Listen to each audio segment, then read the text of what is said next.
Monday Night Rugby on Off the Ball. With Vodafone, main sponsor of the Irish rugby team. We all belong to the team of us.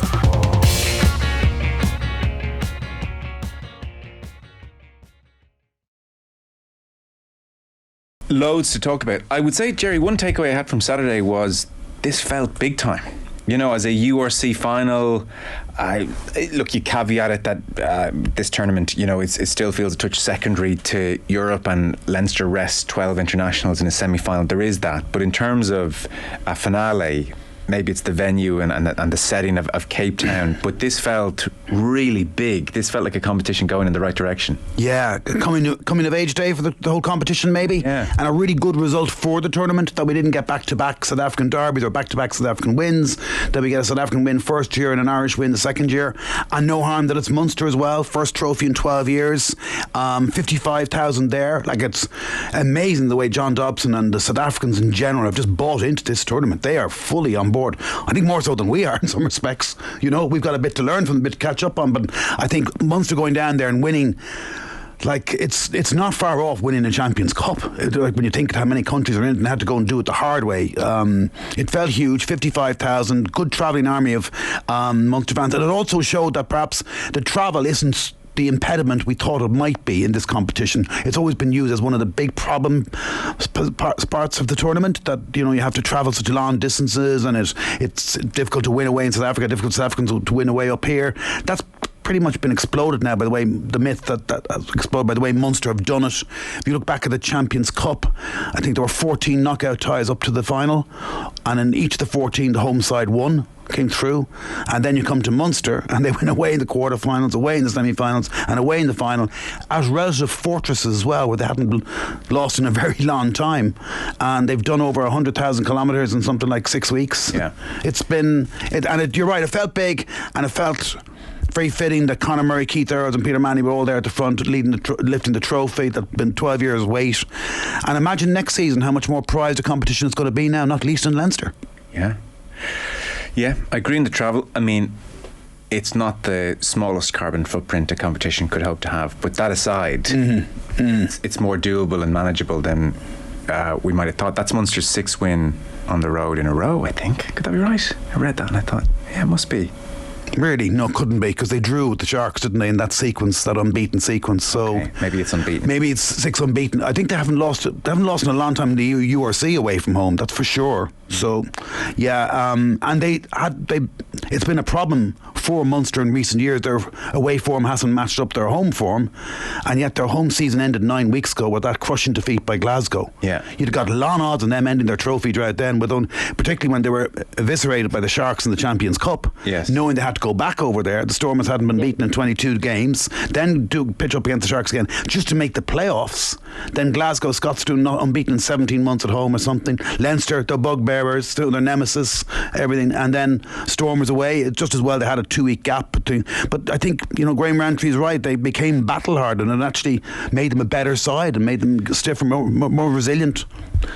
Fiona, I get you to take off your punditry hat for a second and just put on the outright Munster fan hat, who's been to however many games across your life and has sat through kind of a miserable last 4, 5, 6 years in particular of kind of a stasis, if not a decline. What was it like to see Earls and O'Mahony and Munster at large lift a trophy? I presume kind of a magical sporting memory for you.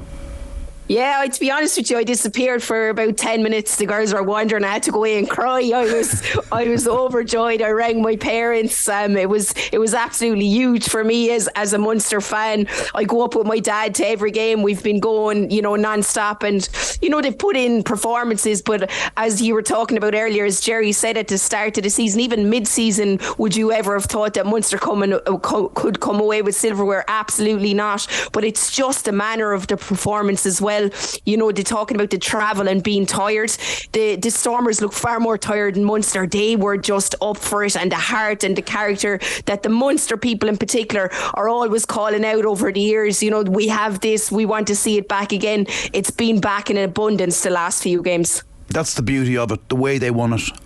they stuck to their principles, the newfound principles under Graham Rowntree and Mike Prendergast and Dennis Leamy and Andy Kiriakou. You think back to that move from their own line against Leinster in the build-up to Jack Crowley's dropped goal, offloading from inside their own 22.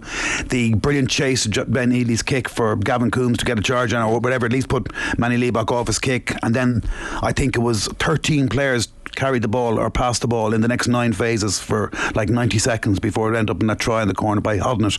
And it was just, it also showed that all the errors they were making at the start of the season were due to this high speed, high tempo training, Joe. And so therefore they were allowing handling errors in training because they didn't want to keep stopping training. It was high tempo.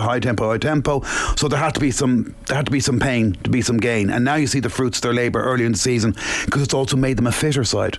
Like, it's extraordinary they could have all this travel and play away from home and end up being the stronger finishing side in both of their last 2 games, which they did. So it ticks all their boxes. Everything that Rowntree and Prendergast tried to implement on Leamy and Kiriakou has borne fruition. It's impossible to think they would have done this under the previous regime. Oh, impossible, Fiona.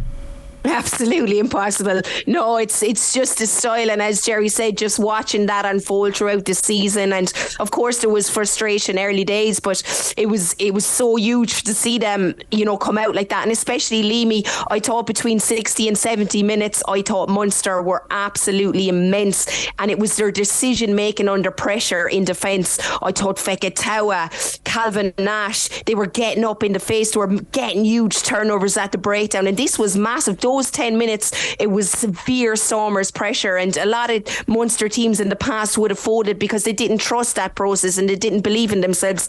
But this coaching staff has installed that belief in them. I mean, you could see it. They trusted their defensive system, they trusted that decision making, and every player came out and made the right decision in those 10 huge moments. For me, 10 minutes. Has Malachy Fekitoa been sensational, Fiona? Like, he's almost produced his best form since almost the day it was announced that he was leaving, and he's got better and better, and that was probably his best performance in a Munster jersey in the final. He was sensational in defence, in his carrying. It's just he had a real presence of an all-black centre.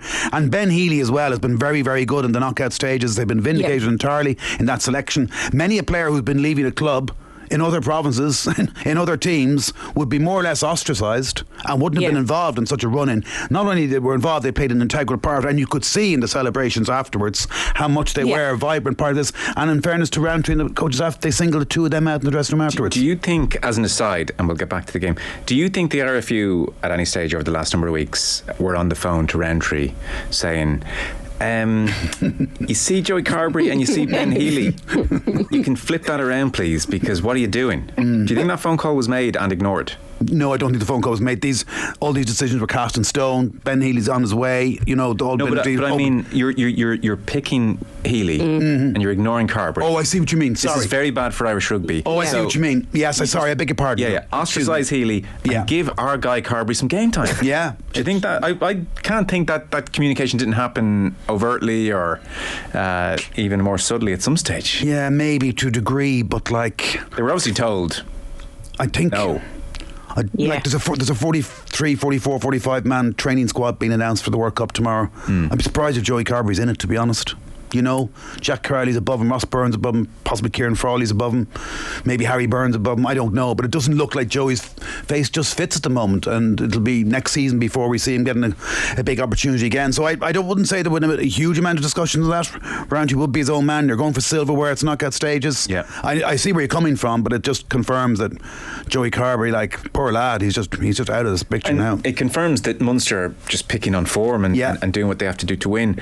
It was, it's quite. So Fiona, you talk about the start of the season where they lost 5 and 7 and it was really bad, and Gerry explains how there was a focus on tempo and there are going to be drop balls and there are going to be mistakes. Like, to be fair to this coaching ticket, in the face of some very bad results and some low moments this season and plenty of criticism, not least in this studio but like across the board, they have held their head, and Prendergast has stuck to a plan, and it's slowly but surely come to fruition. Leamy, like, there was a time where they conceded 130 points in 3 games, and look where they are now. And then Rowntree, there was something very telling at full time as the others were jumping around. He just put his hands to his face, like a moment of contemplation, and wow, it's okay after all. I think we probably have only had hints about the pressure they would have felt as a very young coaching ticket. Oh, absolute huge pressure, you know, and that doesn't come across in these press conferences. I don't think it comes across with Roundtree in general, you know, but there would have been. I mean, they talked about the fans and performance, and that's what they want to do. They want to bring back that Munster kind of ethos and have the Thomond Park full, and they didn't get a chance to do that with the run in the games because of obviously how the start of the season went. So they've just, you could see the relief in his head. I saw everyone jumping up and he was there with his hands in his face, and he was there for quite a few seconds. It wasn't even, and everyone just left him, and you knew it was a pressure release moment. But I think they've just been outstanding, and you know, one of the huge things is they've 100% picked on form. I mean, when you come to games like this, you could easily say, look, let's get Zebo in there. We need a guy that's been around a long time. They've stuck with the players that have been in form. The likes of Killer couldn't even make the bench. You know, Joe, we talked about the front row reserves, but I have to say they came on and they absolutely locked out every scrum. They did not lose a scrum, and I thought they were exceptional around the park, especially the front three. You know, they really got themselves. Niall Scannon is a guy who's been forgotten about because Barron has been so good, but he came on and ran some beautiful lines as well. So they trust their process, and they've started to mix this youth. You're seeing Nash getting mixed in, Casey's coming on at the right times. We've obviously seen Crowley, and they've known throughout the season, I think, that this was eventually going to come good, and it just peaked, I suppose, at the right time. But in talking to people at the start of the season, they firmly believed that it was going to click, that these players want to play at that high tempo pace, and they want to be involved, and they want to get better, and you could see it progressively getting better and better as it went on. There you go. That was but a taste of the full rugby conversation. As usual, you can get the full chat wherever you get your podcast. It's waiting for you right now.